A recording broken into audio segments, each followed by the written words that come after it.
Y lo que tú dices, conversamos con él para el próximo evento, con 2 más y que ellos nos manden los estudiantes. Eso. Buenas tardes, estimadas y estimados participantes.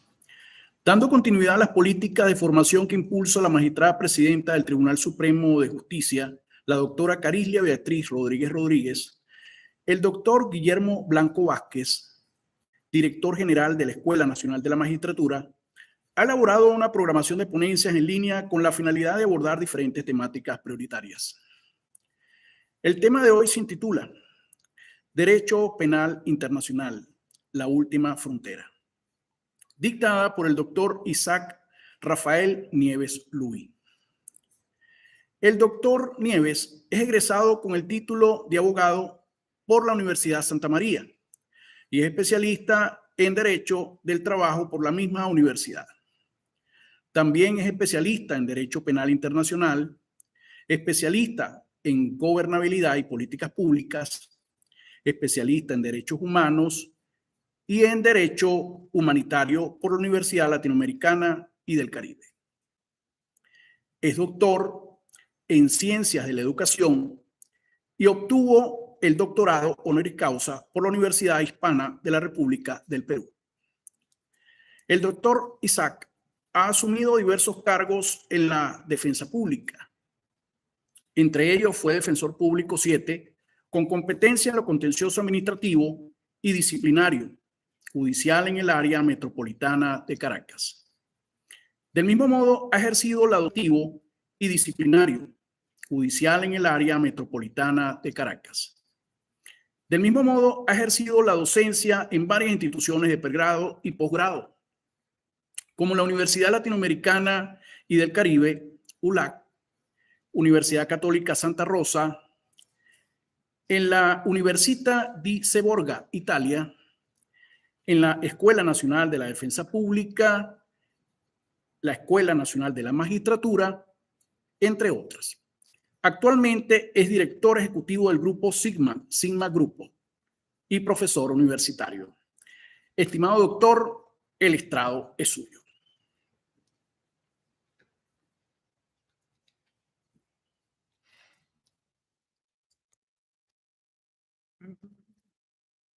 Sí, público, sí, sí. Ya transmití la pantalla. Sí.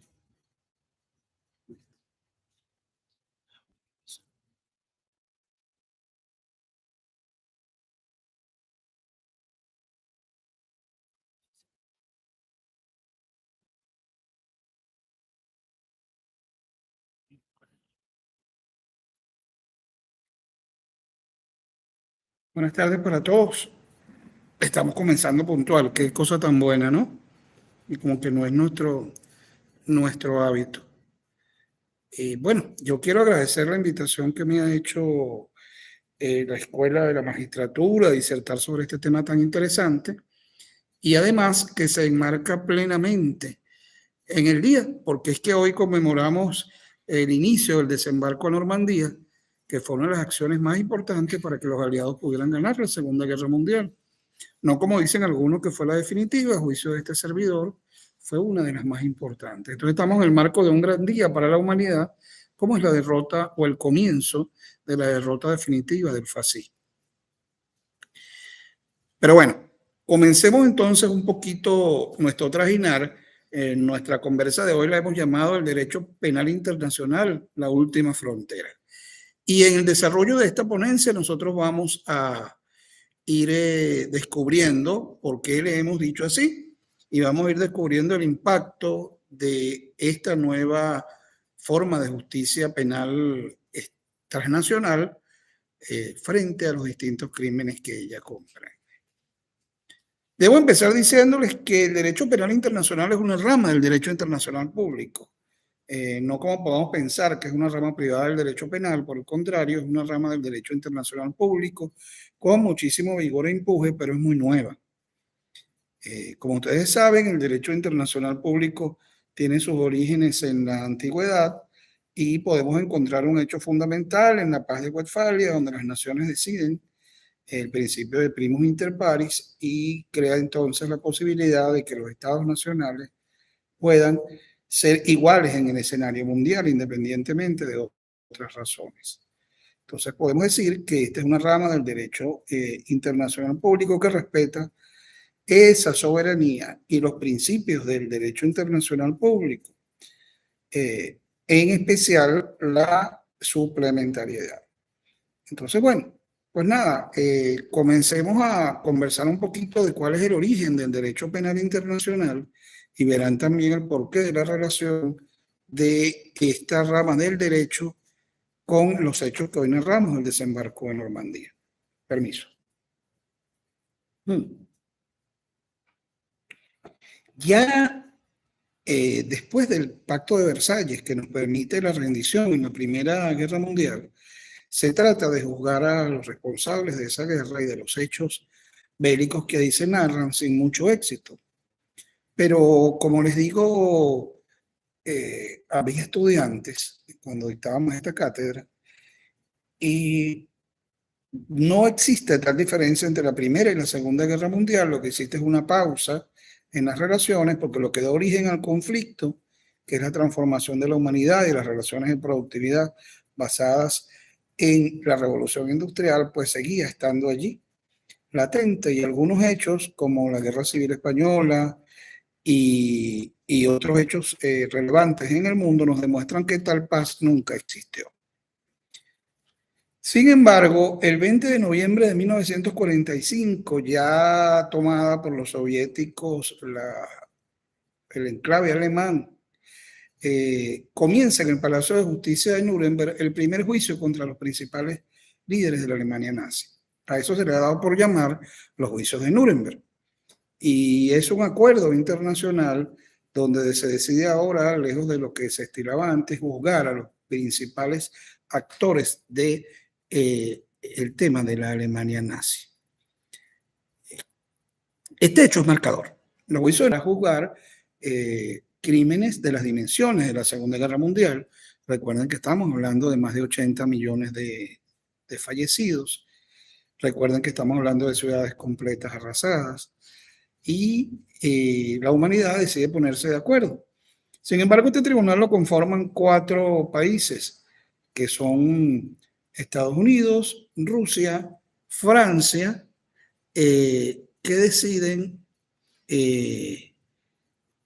juzgar a los principales prisioneros de guerra conforme a la autoridad que les da el hecho de ser los ganadores y de ser fundamentalmente los que sufrieron estas naciones y otras más pequeñas, los que sufrieron los hechos más graves de esta guerra.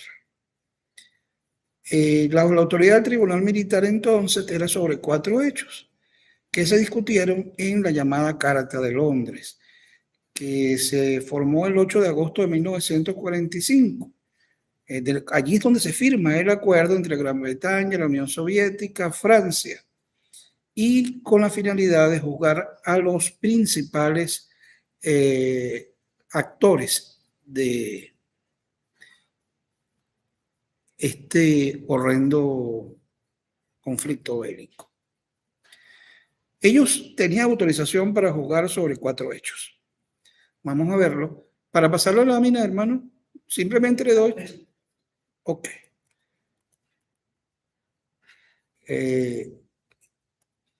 Aquí lo tenemos, el llamado juicio de los vencedores. Y tal como les dije, el 20 de noviembre, estos son fotos reales, ¿ok?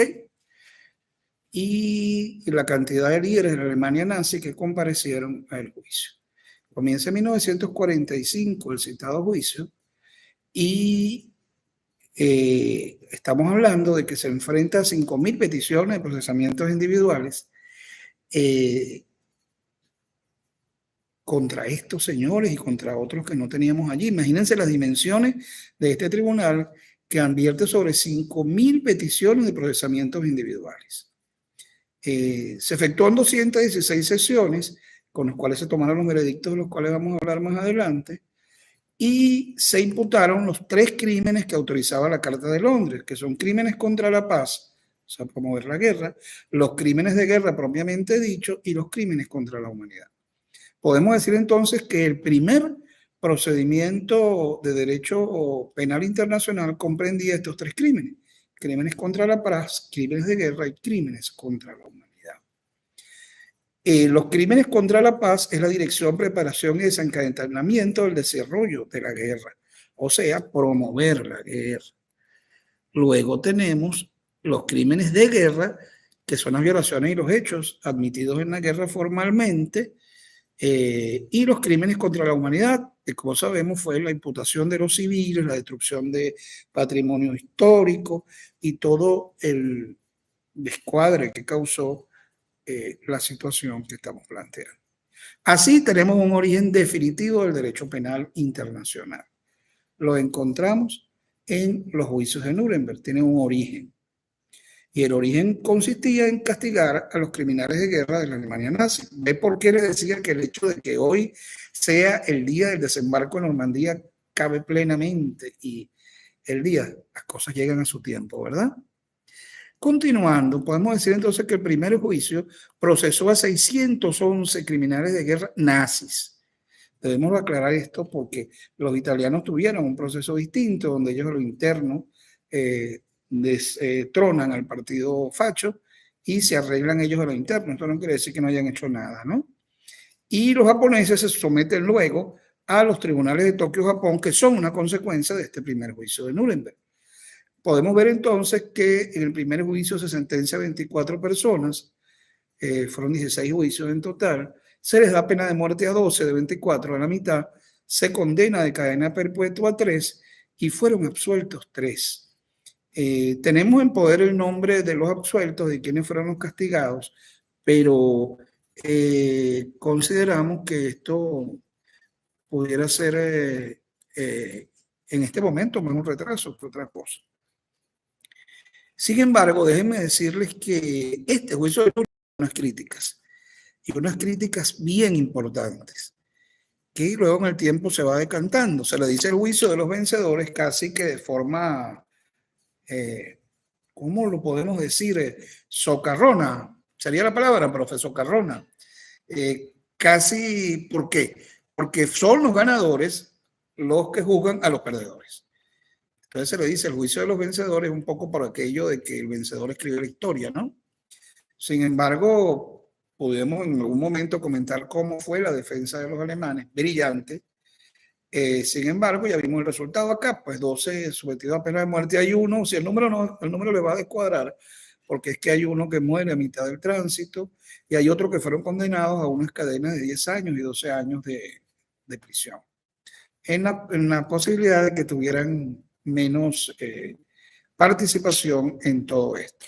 Entonces decía que el principio del juez natural está violado porque los vencedores imponen una categoría de jueces decididos por ellos, puestos por ellos, el fiscal es norteamericano, y son jueces de los países que les comenté anteriormente. Entonces nos encontramos con jueces como el juez soviético, que viene de perder cerca de 30 millones de ciudadanos en las distintas batallas. Entonces, bueno, no hay como el equilibrio de lo natural. Esto se llevó por el proceso del derecho común alemán, que era el derecho más avanzado para la época y que tristemente fue usado para también dañar a los ciudadanos que eran los presos del Reich en su momento. Sin embargo, se llevó por la teoría procesal desarrollada por los alemanes y que hoy todavía tiene su cola en el mundo y es muy influyente. Bueno, entonces el segundo elemento por el que está este juicio considerado falto es porque él está aplicado retroactivamente. Los criminales de guerra nazi fueron sancionados por delitos que no eran delitos en ninguna parte del mundo cuando ellos desarrollaron la guerra. Entonces son crímenes que eran inexistentes y que luego la Carta de Londres, como ya dijimos, fue en el año 45, decide hacer los delitos. Entonces, bueno, ¿cómo aplico un crimen que no existía en el momento que se cumplió para aplicar algo que cree 10 o 12 años después? Entonces esas son las dos críticas fundamentales a lo que se somete el juicio de Nuremberg y que además lo heredan luego el juicio de los doctores y los otros juicios y los juicios de Tokio. Por tanto, podemos decir que el derecho penal internacional nace con una crítica muy fuerte con respecto al tema del juez natural y con respecto al tema de la sanción como tal, que no existía de ninguna manera jurídica. Hoy pues es importante dejar eso claro porque vamos a ver luego cómo resolvió este tema la comunidad internacional. Bien, el derecho penal internacional, cuando termina el proceso y ejecuta las decisiones, o sea, se producen las ejecuciones efectivas de los condenados a muerte, ya no tiene marcha atrás. Ya no tiene marcha atrás, ya está creado el derecho internacional en materia penal. No es lo mismo derecho penal internacional que derecho internacional penal. Es bien importante dejar esto claro. Sus herramientas son rudimentarias, son criticadas, como lo hemos dicho, pero en el paso del tiempo él se va a ir desarrollando y de esto es que queremos hablar. Podemos comentar entonces, dejar claro que no solo fue Nuremberg el fundador, tenemos Tokio y luego tenemos dos eventos que son fundamentales, que son los tribunales para la ex Yugoslavia y Ruanda. Porque el camino que viene transitando el derecho penal internacional es que el Consejo de Seguridad, de alguna manera, fue creando un organismo asesor. A ver cómo explico esto. Se cometía el hecho que era violatorio de la Carta de Londres o que requería la presencia del derecho penal internacional, entonces el Consejo de Seguridad nombraba una especie de asesores, de conjueces, de personal que iba al sitio del conflicto, pero respetaba mucho a la sociedad en la que se estaba aplicando, respetando mucho los principios de soberanía. Esto hace que era más bien un tipo de asesoría lo que se daba. Pero, ocurrió lo impensable. ¿Y qué es lo impensable? Ruanda. Ruanda es el terror de los terrores. Y cuando la guerrilla ruandesa logra ingresar a su país, encabezada por el hoy presidente de Ruanda, el señor Kagame, pronunciar el nombre es difícil, pero se escribe Kagame, él es el actual presidente de Ruanda, cuando él entra al frente de la guerrilla por el orden de un país que estaba anarquizado por completo, descubre que todas las instituciones judiciales estaban destruidas, no había manera de nombrar un cuerpo de magistrados que pudiera sancionar los hechos que allí ocurrieron. Es allí donde comienza realmente el camino autónomo del derecho penal internacional, porque entonces la comunidad de naciones se ve forzado a crear un tribunal internacional en el país de al lado, en la ciudad de Arusha. Vista la situación en que estaba Ruanda. Entonces ya aquí los jueces eran internacionales, las normas aplicables eran internacionales y la necesidad llevó al mundo a reconocer que este tipo de crímenes tan dañinos, tan nocivos, debían ser juzgados de manera internacional. Con permiso.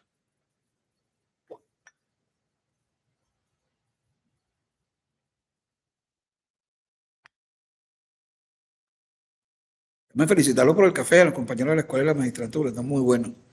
Me felicita a la señora. Instalado el Tribunal Internacional en Ruanda, da otro paso fundamental, porque ya dejó de ser la consecuencia de una situación vivida en una guerra mundial con muchas partes y con inocentes involucrados, a comenzar a juzgar sobre un hecho interno, como fueron los hechos de Ruanda, donde tristemente hubo destrucción de toda la estructura de un país y la comunidad internacional entra a tratar de formular este hecho. Miren, les quiero comentar algo. Ruanda hay que estudiar, Ruanda hay que ver. Ruanda despierta nuestras conciencias y nos permite ver cómo los hermanos, que eran los Hutu y los Tutsi, entraron en una situación donde a machete limpio se murieron. Al respecto hay dos películas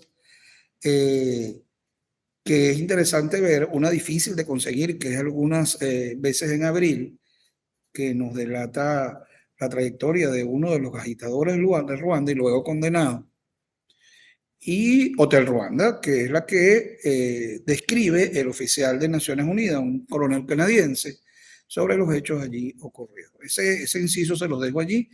En la página web nuestra vas a encontrar Algunas veces en abril, es una película muy difícil de conseguir, pero que se las recomiendo ampliamente. Bien, Entonces ya marcamos 3 hitos fundamentales, que es la creación del derecho internacional público, marcamos el resultado de la Segunda Guerra Mundial, otro inciso, la Segunda Guerra Mundial cambió el mundo para siempre y este es uno de los cambios que impulsó la Segunda Guerra Mundial. Y lo tercero, los lamentables hechos de Ruanda ocurridos en un mes de abril y que la humanidad espera no repetir jamás. Bien, en consecuencia, el Estatuto de Roma dice 20 porque la lámina es vieja, el Estatuto de Roma ya tiene más tiempo. Si fue en el 2019 que tenía 20, tiene 26, ¿no? 26. Logra la humanidad establecer el Estatuto de Roma. El Estatuto de Roma, como vemos en esta lámina, define que la competencia de la Corte se limitará a los crímenes más graves, de trascendencia para la comunidad internacional en su conjunto. Esto es fundamental. Porque dentro del tremendo desconocimiento, porque es muy nuevo todo esto, dentro del tremendo desconocimiento que tenemos de esta materia que es muy nueva, podemos decir que es difícil comprender todo este esfuerzo para juzgar solo los crímenes más graves. Pero recuerden ustedes que existe la soberanía, existe la complementariedad y la subsidiariedad del derecho internacional público y que debe ser respetada y que la administración de justicia, la jurisdicción es del Estado. Entonces, la comunidad internacional se reserva solamente los crímenes más graves y deja a las jurisdicciones nacionales los crímenes que debe juzgar ella y que debe tener ella, y que la trascendencia en su conjunto daña a la comunidad. Entonces, es muy importante que tengamos claro que los crímenes que conoce la Corte Penal Internacional, mire, no son los que se les ocurre. Yo recuerdo que la última vez que vino el fiscal Karim Khan a Venezuela hubo hasta manifestaciones porque no había agua.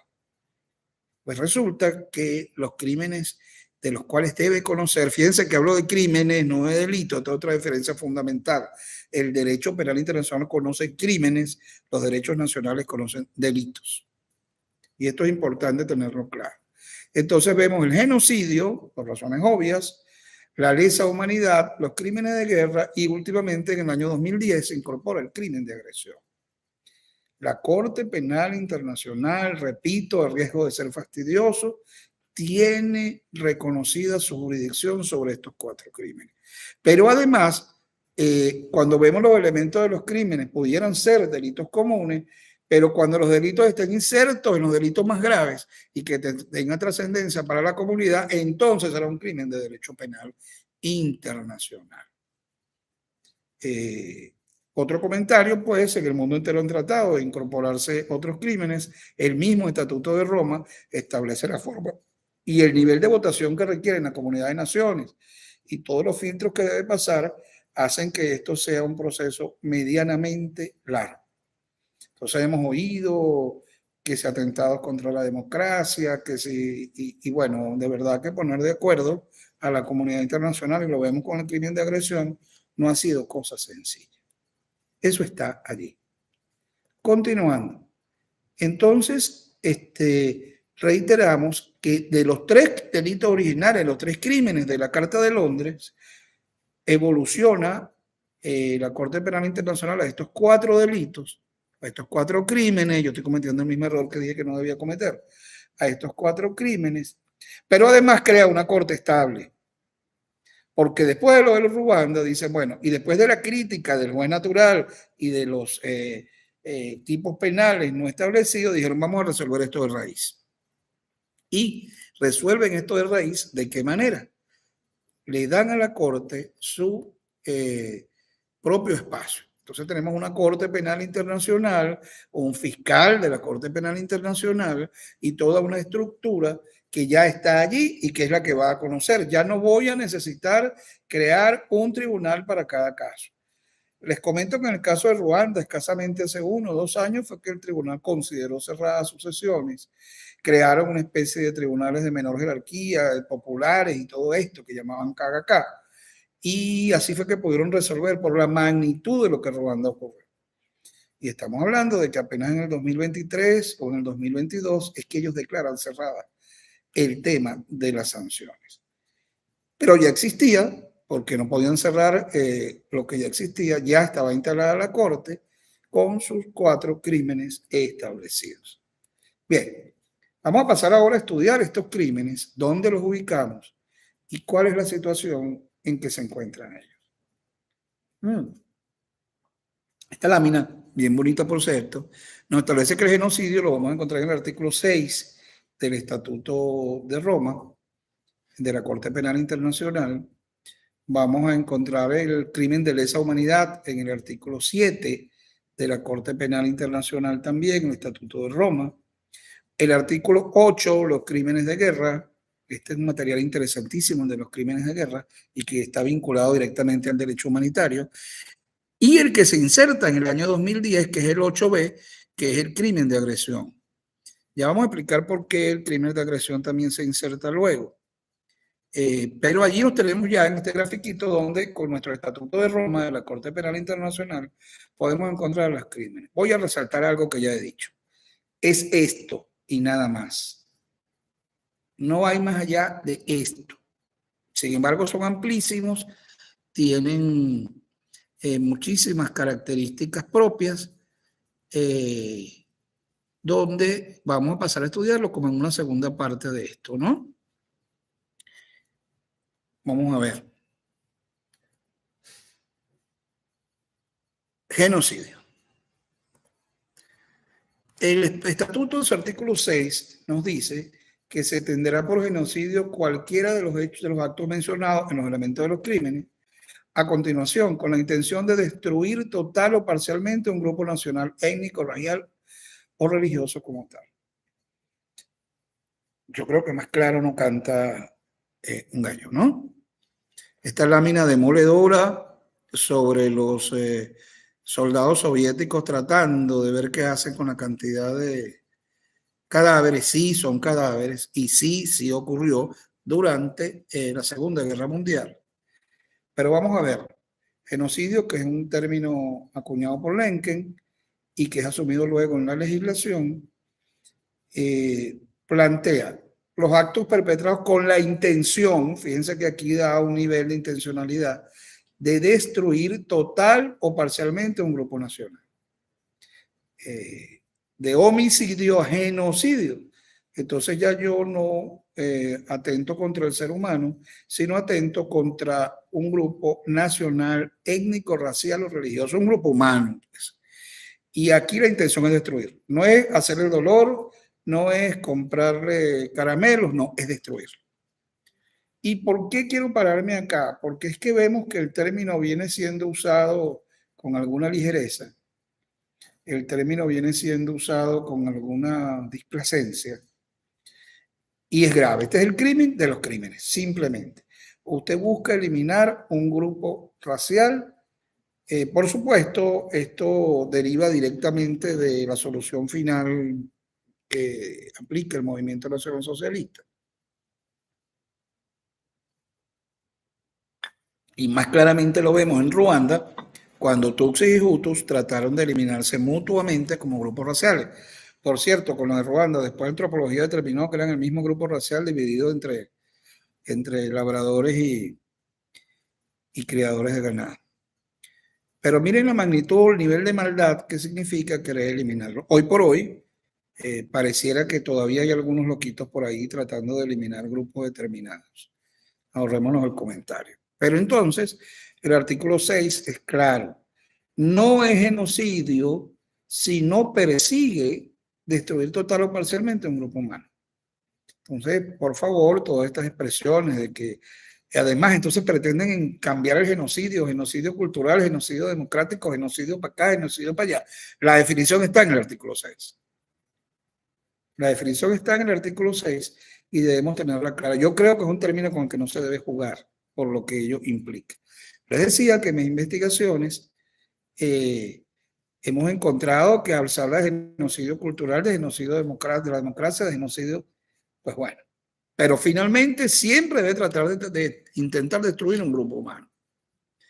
Recuerdo claramente que dentro de las imputaciones que se le hace a los, ¿cómo le diría? A los militares argentinos de la época de la dictadura, que ellos luego que asesinaban a sus víctimas, ellos se quedaban con los hijos. Y entonces hay muchas niñas que creen ser hijos de un general facho, fascista, y resulta que era hijo de algún revolucionario argentino o alguien que no estaba de acuerdo con el régimen, pero como la intención era destruir el grupo humano, ellos necesitaban asimilarlo a ese grupo humano. Dentro de los elementos de los crímenes podemos encontrar matanza a los miembros del grupo, obviamente, lesión grave a la integridad física o mental, sometimiento a condiciones de existencia que hayan de descarriar su destrucción, por supuesto, las medidas destinadas a que no se reproduzcan, porque si quiero acabar con el grupo, entonces yo tengo que impedir que el grupo se reproduzca biológicamente. Traslado de fuerza a los niños, que es lo que les hablaba de la situación de Argentina. Suena crudo, suena fuerte, pero todo esto ocurrió, insisto.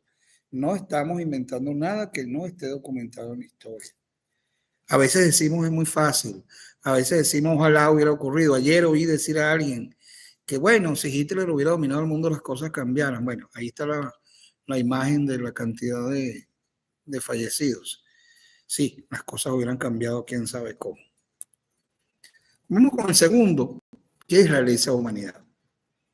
Y aquí debemos detenernos un poquito más porque entonces la lesa humanidad tiene una línea muy delgada y la gente quiere hacer de lesa humanidad una cantidad de cosas, pero es que como el comodín, ¿no? Sirve para una cantidad de cosas.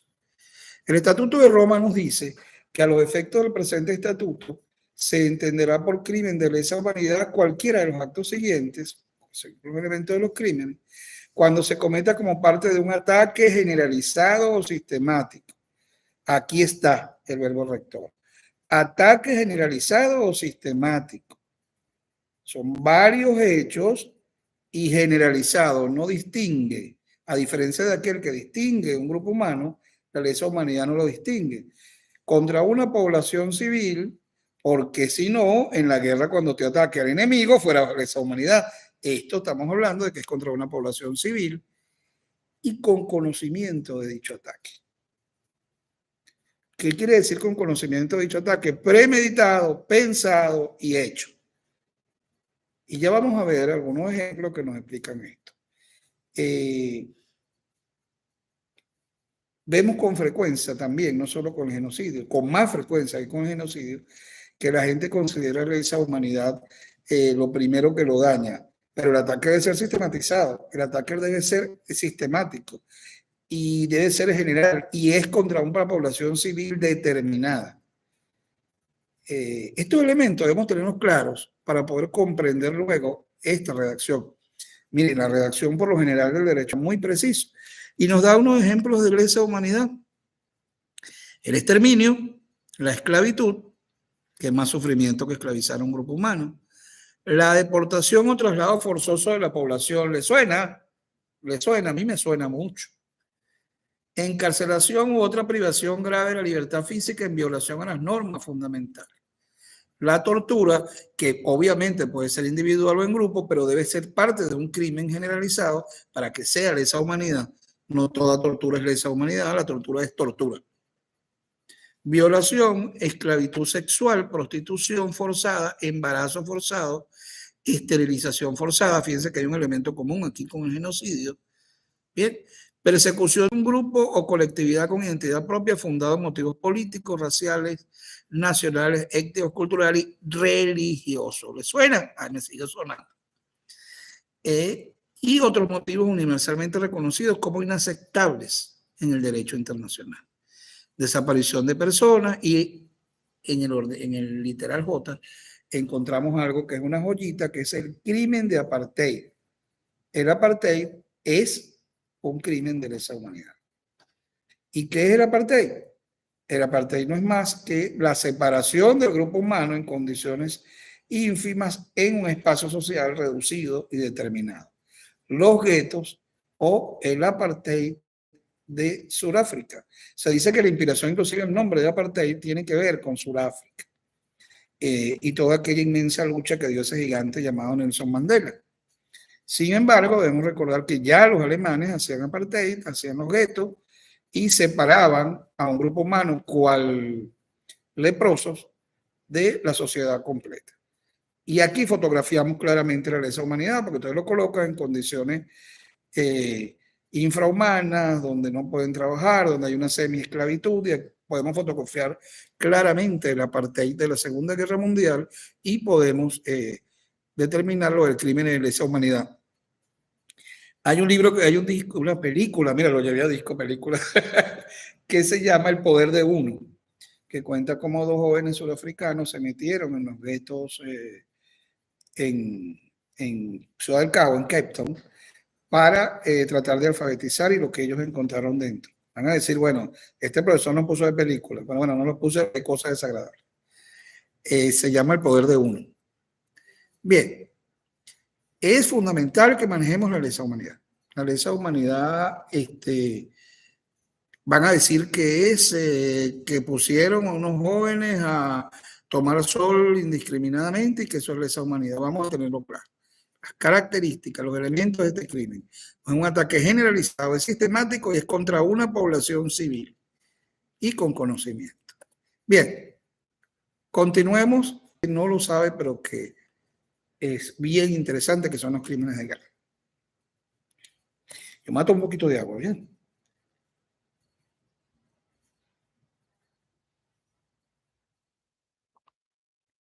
Los crímenes de guerra no son más que la protección a los convenios de Ginebra del 49.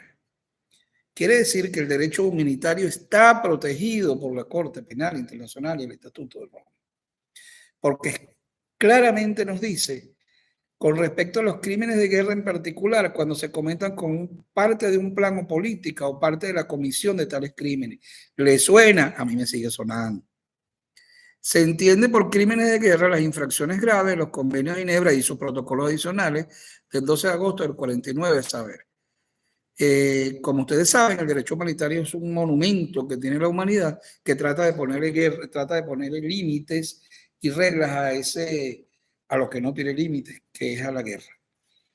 El Convenio de Ginebra es el que da origen y es el marco del derecho humanitario, pero ahora está penado en vista de todos los abusos y los exabruptos que contra poblaciones civiles, contra monumentos históricos, contra hospitales ocurrieron durante los últimos conflictos armados.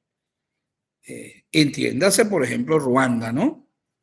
Entiéndase, como es claro, la Segunda Guerra Mundial, la ex Yugoslavia y algunos otros conflictos que han sido llevados a la Corte Penal Internacional.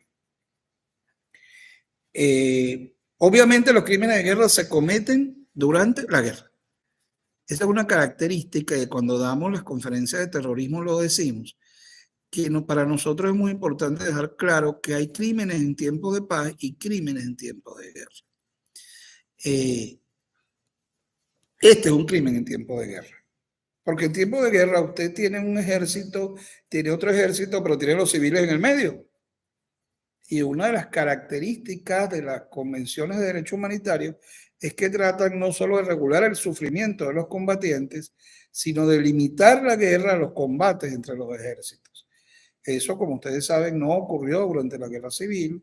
Eso, como ustedes saben, los grupos en conflicto durante Ruanda, pues les importaba poco porque eran de grupos étnicos.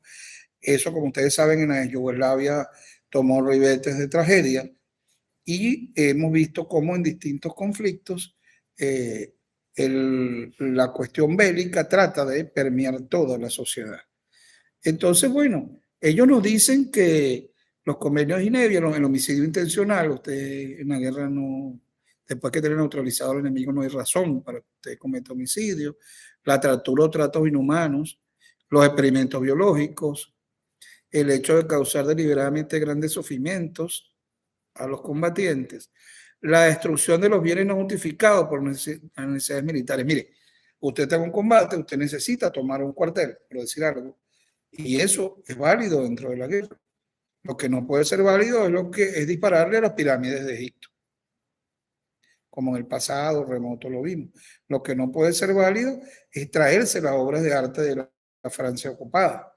Entonces, eso es un delito de guerra porque es cometido por militares en ejercicio. Forzar al reclutamiento forzoso de un militar del otro bando y, en fin, Este es otro documento que es una belleza, que es lo que llamamos el derecho humanitario. Yo le sigo invitando, le estoy poniendo como que mucha tarea, ¿no? Pero vamos a leernos los convenios de Ginebra. Yo le decía hoy a un general amigo que yo creía que esta conferencia era importante para los compañeros militares, porque nos pone el límite de cuándo estamos actuando en jurisdicción de guerra y cuándo debemos respetar las cosas civiles. Él estuvo de acuerdo conmigo, de paso. Si me está oyendo, mi general, un abrazo para usted. Continuemos. Y el crimen de agresión. Este es el Benjamín de este asunto, ¿no? Y requiere bastante explicación. Resulta que cuando aprobamos la primera, estaba chequeando la hora, son las 12:42, profe. Tenemos 42 minutos de transmisión. Sí. Bueno, entonces este está un poquito adelantado. Sí. Entonces, a mí me parecía que no habían pasado 40 minutos, pero como cuando no se inspira. El crimen de agresión quedó como un crimen abierto. Cuando nosotros revisamos en la primera edición, ya el Estatuto de Roma tiene una primera reforma, que es el 8A, que establece qué es el crimen de agresión. Nosotros vemos que se incluye entonces el crimen de agresión. ¿Por qué? Y es bien interesante esto. Porque el Estatuto de Roma viene regulando y sancionando el conflicto, pero no está previniendo el conflicto. Y entonces el crimen de agresión trata de prevenir el conflicto. Antes era un tipo abierto, o sea que se podía interpretar de muchas maneras, pero ahora es un crimen preventivo. Para decirlo coloquialmente, cuando algún individuo en poder militar o de mando prepara actos contentivos de la guerra o nos quiere llevar a la guerra, entonces pudiera anteponerse la comunidad internacional a través del Estatuto de Roma y decir, hey, aquí hay unos preparativos de guerra y estaríamos en el crimen de agresión. Fíjense cómo lo define. Una persona comete un crimen de agresión cuando estando en condiciones de controlar o dirigir la acción política o militar de un Estado. Ahora entienden por qué le están dictando una apertura de procedimiento, ustedes saben quién, que después desencadenó en una guerra.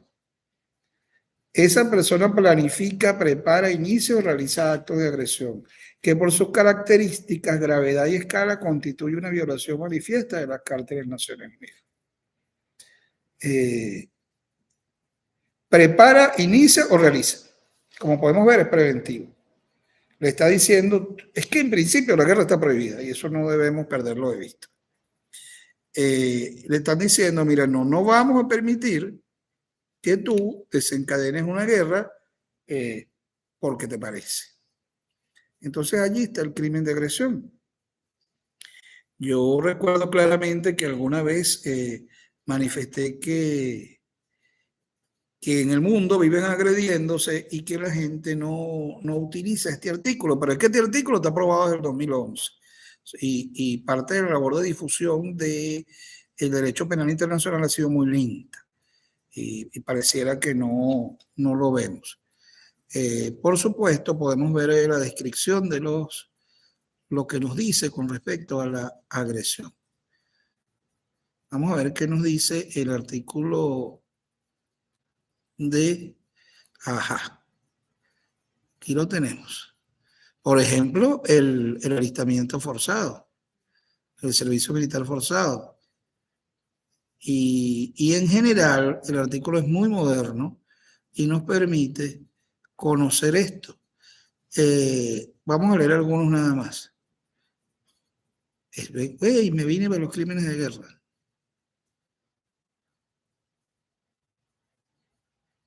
Me vine para los crímenes de guerra. Ajá.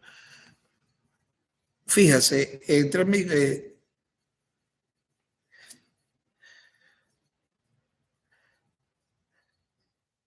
prepara, inicia. En el año 2010 me está diciendo aquí el soplón que entra en vigencia. Vamos a verlo. Se entiende por acto de agresión el uso de la Fuerza Armada por un Estado contra la soberanía, integridad territorial o independencia política de otro Estado. Entonces, cuando usted viola la soberanía de un Estado, yo recuerdo claramente cuando el gobierno colombiano entró en territorio ecuatoriano para resolver su conflicto interno. Creo que fue Raúl Reyes, un dirigente de la FARC, que muere en territorio ecuatoriano bombardeado por ejércitos colombianos. Mira, aquí está clarito. Sin embargo, se resolvió por alguna otra vía. El bombardeo es un crimen de agresión, específicamente aquí, claro. El bloqueo de puertos o costas de un Estado por las Fuerzas Armadas de otro Estado. Y esto pareciera venir de la historia de Venezuela. Bien, recordemos lo que ocurrió con el presidente Castro y todo esto, y ya Venezuela es parte de la comunidad internacional. Pero yo pregunto, cuando entendemos bloqueo de puertos o costas, yo solo voy a dejar una cosa así, y cuando yo bloqueo las cuentas bancarias e impido que el dinero, ¿será eso un crimen de agresión? Ahí lo dejo, ahí lo dejo. Porque pienso que el artículo lo cierra mucho cuando nos habla de bloqueo de puertos. Yo creo que inspirado en el bloqueo del mediado del siglo XIX, profe, ¿no? ¿Sí? De mediado del siglo XIX, pero insisto en que tratando de expandir las ideas, en 1902. ¿Sí? En 1902 fueron bloqueados nuestros puertos. Por supuesto, no existía el Estatuto de Roma, y en una especie de alianza contra el presidente Castro y contra toda Venezuela, se bloquearon nuestros puertos. Pero insisto, mutandi mutandi, es solo bloqueo de puertos, porque es que aquí habla de bloqueo de puertos. Pero y los bloqueos bancarios, los bloqueos financieros, los bloqueos, que no solo Venezuela, ¿no?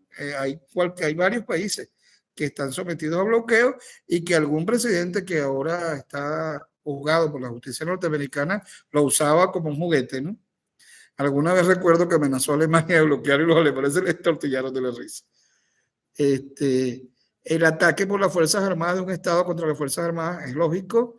La utilización de las Fuerzas Armadas que se encuentran en el territorio de otro Estado con el acuerdo del Estado. Mosca con esto, también algo suena por ahí. La acción que permite que su territorio sea puesto, miren, este es marcador también. La acción de un Estado que permite que su territorio sea puesto a disposición de otro Estado para invadir un tercer Estado. ¿Le suena? A mí me suena mucho. Por ahora se retiraron, pero ahí está la agresión, clara. Creo que sí, eso sí se ha denunciado fielmente, ¿no? Y fuertemente. ¿Verdad? El envío a su nombre de bandas armadas, grupos irregulares o mercenarios que llevan actos de Fuerzas Armadas contra otro Estado. En el caso de los mercenarios, clarito. Se no envió la Fuerza Armada, esto ocurrió en la antigüedad. No soy responsable porque no envió la Fuerza Armada, pero te mando unos soldados. Para que aparezcan. Y apareció el contrato, además, ¿no?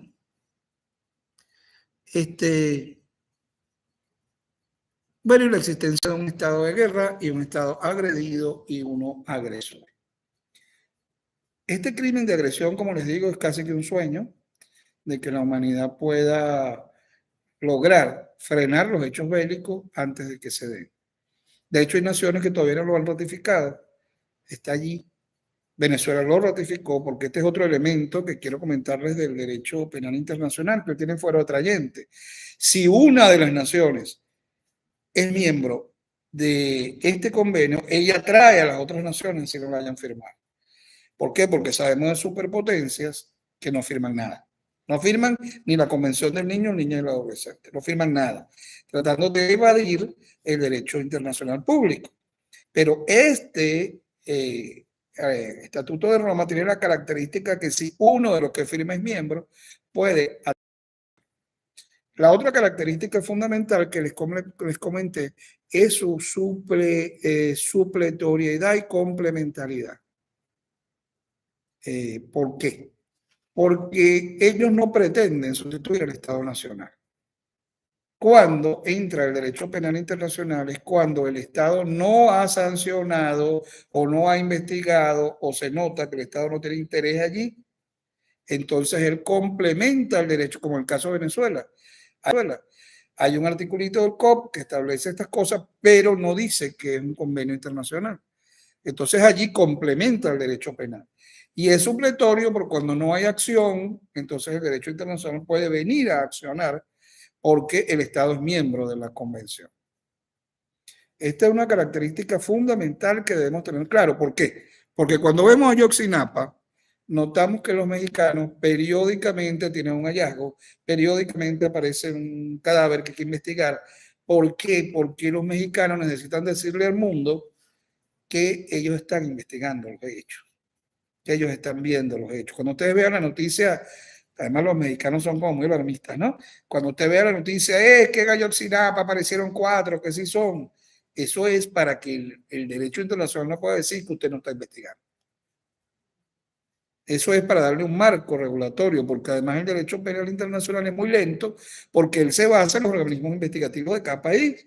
Entonces cada país tiene de alguna manera un control de lo que allí ocurre. Y es muy lento porque él debe esperar informes, debe ir, debe venir. De manera alguna, les decía que apenas lo de Ruanda se terminó de resolver hace 1 o 2 años. Porque el derecho penal internacional tiene algunas limitaciones, como que no tienen cuerpo investigativo propio, se mueve en un territorio bien dificultoso. Tengo aquí otra lámina con relación al crimen de agresión, el uso de la Fuerza Armada por un Estado contra la soberanía. Bueno, yo pienso que esto lo vemos además día a día, lo estamos viendo en este momento en la historia, por eso le decía, le suena, lo estamos viendo en este momento histórico, donde las naciones se están agrediendo así como que por gusto, y bueno, y entonces Sudáfrica pide que le apliquen el crimen de agresión a Israel, ¿no? Y los países se suman y los hermanos colombianos se sumaron a pedir esto. Israel dice que no, que ellos están a la defensiva, que es la llamada guerra justa de Santo Tomás de Aquino. En el derecho humanitario están todas esas tesis, que es una guerra defensiva. Irán se mete, pero no se mete. Y estamos viendo un mundo donde si entendiéramos la agresión en su dimensión, pudiéramos, y las grandes potencias estuvieran de acuerdo en hacerlo cumplir, pudiéramos resolver la triste realidad de la guerra. Bien, quería comentarles otras cosas. La Corte Penal Internacional tiene su estructura propia, son un grupo de magistrados, una corte de sustanciación, la corte de juicio, una corte de apelación, tiene un cuerpo de fiscales que actualmente dirige el fiscal Karim Khan, ampliamente conocido en el país. Y la reflexión que siempre hemos hecho, ¿no? La reflexión que hacemos, que es la siguiente. Esto está aquí. Decía yo precisamente en este mismo salón, no fue el salón del TCJ, si fue el 2019, fue hace 5 años, que esto está aquí. Queremos y creemos que sea para bien. El mismo Estatuto de Roma le pide a las distintas naciones que adecúe su legislación penal a estos tipos penales. El Tribunal Supremo presentó una reforma del COP durante que su capítulo final es la adaptación del COP a esto. Podemos notar que ya el gobierno peruano enjuició y sentenció a Fujimori en su fuero interno por lesa humanidad. Quiere decir que tomó del Estatuto de Roma, pero lo sancionó dentro de su propia soberanía, porque la pena que está sufriendo es Fujimori. Además, la Corte lo vuelve a encarcelar porque el delito es imprescriptible y el crimen no tiene beneficio. Entonces no tenía ningún sentido. Si usted va a traerse el crimen del Estatuto de Roma y lo va a juzgar en su país, no tiene ningún sentido que usted después diga que le va a dar un beneficio. Eso es lo que estamos viendo en el mundo. Alberto Fujimori está sentenciado por lesa humanidad. Hay una reforma del COP en el Parlamento venezolano para ya hacerlo ley nacional. Y le decíamos que eso está ahí, nosotros creemos que para bien. Este servidor piensa que hay una tendencia universal a unificar los crímenes. Que el crimen es un problema universal y que cada cierto tiempo aparece algún loco queriendo ser el dueño de la verdad, imponer su verdad al mundo. Y esto lo que trata es de frenar ese tipo de acciones. Pero como quiera que no estamos hablando de la guerra de las galaxias, hay que hacerlo humano, hay que difundirlo, hay que decirle a la gente que eso está ahí. Siento que en eso se ha avanzado desde que logramos nuestra especialidad hace algunos años, pero siento que ahora hay que contextualizar. Hay que decir esto es esto, esto es esto, porque al igual que con el delito de terrorismo, los políticos tienen una visión que es la de los políticos, pero los juristas tenemos el deber de centralizarlo y entender qué quiso decir el legislador a nivel mundial. Bueno, ya aquí quiero darle las gracias. Pienso que las perspectivas del mundo en este camino van bien, a pesar de todo, y que es algo sumamente joven. De hecho, cuando yo estudié Derecho, esto no existía. Y vamos adelante y pueden contar con un servidor. Por favor, los compañeros de tecnología, vamos a abrir entonces a ver qué me escriben por el chat o qué podemos tener por aquí, porque nos queda un ratico, profe, ¿no? Como 20 minutos. Nos quedan 8 minutos. Nos quedan 9 minutos. Vamos, sí. Vamos a aprovechar a ver si queremos intercambiar nuestras ideas, queremos ver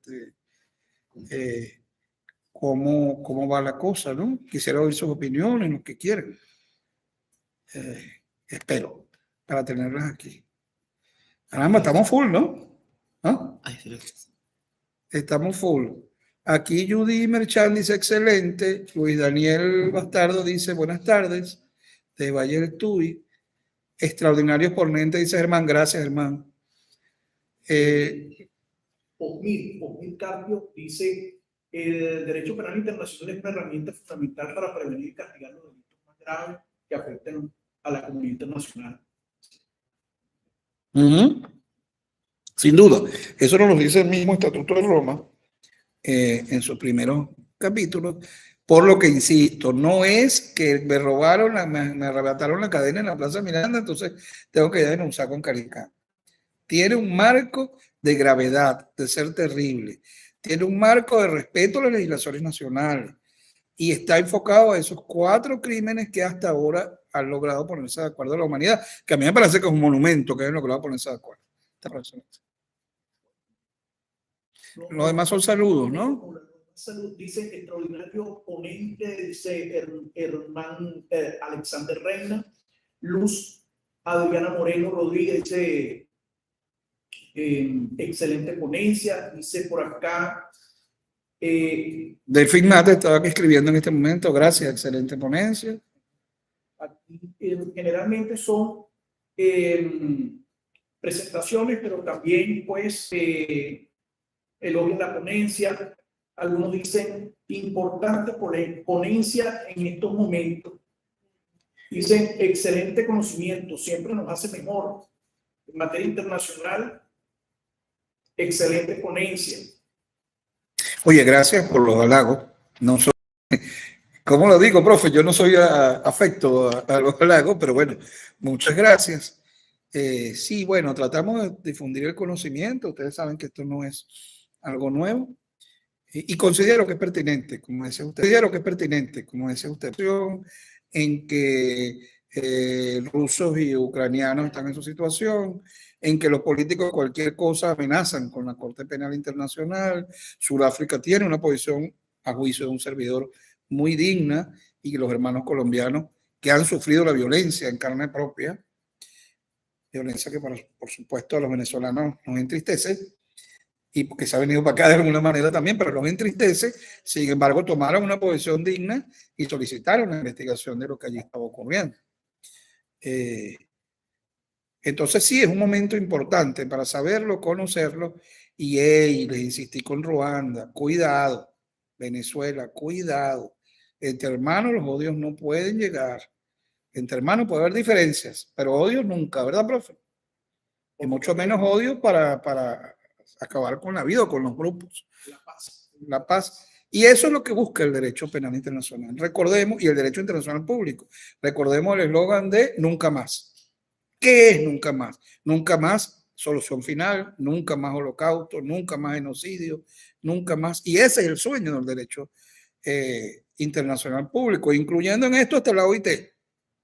Porque déjeme decirle que todo esto comienza con la diferencia entre los modos de producción, los salarios, que es el origen de la Primera Guerra Mundial, que es la revolución industrial. Entonces, de una sociedad agraria, ahí escribieron algo más, de una sociedad agraria a una sociedad, y ahora estamos viviendo el mundo de la sociedad digital. Lucio, familia, querido amigo de Carabobo, Lucio. ¿Cuál es su opinión sobre los conflictos en pleno desarrollo, Rusia, Ucrania e Israel, Palestina, son guerras o crímenes internacionales? Es que cuando tendríamos aquí que manejar, menos mal que yo domino el derecho humanitario, ¿no? Cuando usted tiene un conflicto, ¿qué es una guerra? Una guerra es un país entra en conflicto con otro. ¿Qué es un conflicto interno? Facciones internas entran en conflicto por diferencias de Estado, ¿no? Sin duda lo que hay en Rusia y Ucrania es una guerra que pareciera ser una guerra de la visión de un mundo contra otro mundo. Siempre en este tipo de casos te va a encontrar una respuesta académica, querido Lucio. Ya no te sabe que me puede llamar y hablar si quiere hablar de otra cosa en privado. Pero sin duda son guerras. Tienes una nación contra otra. Y en Palestina e Israel, pues son guerras. Ahora, que dentro de esas guerras ocurran crímenes de guerra, violatorios de las convenciones relativas al derecho humanitario, por ejemplo, en irrespeto a la Cruz Roja, Media Luna Roja, Cristal Rojo, allí se estuvieran cometiendo crímenes que son juzgables. Un poco hablaba de esto cuando les hablaba del tema de Sudáfrica y Colombia y otras naciones pidiendo se investigue si efectivamente existieron crímenes de guerra. Pero si existieron los crímenes de guerra violatorios de la Convención de Ginebra y su protocolo adicional. Saludos. Carla Rojas dice, doctor, excelente ponencia. Es importante estar siempre actualizado en materia internacional. Vital. Esta es otra cosa que nosotros no vemos cómo el derecho internacional nos, sobre todo después de la Segunda Guerra Mundial, porque se organiza la débil Liga de Naciones, pasa a ser la Organización de Naciones Unidas, solo sobrevive la OIT, pero la OIT es la que da las convenciones colectivas. Pero resulta que un semáforo rojo es rojo en todas partes del mundo. Resulta que cualquier cantidad de elementos, y sobre todo los abogados lo vemos más claro, provenientes del intercambio internacional, migran a nuestras vidas. La LOGNA es un tratado internacional. No solo el Estatuto de Roma, y así cuando empezamos a ver todos los tratados, y ya nuestra Constitución establece que los tratados en materia de derechos humanos son parte integrante de nuestra Constitución. O sea, que nuestra Constitución no es de este tamaño, nuestra Constitución es de este tamaño. Porque Venezuela, a diferencia de los países que no firman nada, firma todo. Venezuela es un gran actor del derecho internacional. Y eso no ha cambiado en el tiempo. Es un gran actor del derecho internacional. Y eso no ha cambiado en el tiempo, ni ha cambiado con las relaciones de poder del país. Venezuela es un país que es partícipe del derecho internacional y Dios quiera que lo siga siendo. Entonces nosotros necesitamos actualizarnos en derecho internacional porque existe una convención de Palermo que nos regula la delincuencia organizada. Existe cualquier cantidad, piensen ustedes en una y van a encontrar una. Entonces sí, Carla, hay que estar actualizado. Sí. Ruby, ¿qué me dice Ruby? Dice Caracas nada más, bienvenida. Bueno, el tiempo se nos está viniendo encima, el tirano. Si no tenemos ya más nada que intercambiar, yo pasaría a dar el mensaje final, ¿verdad, profe? Sí.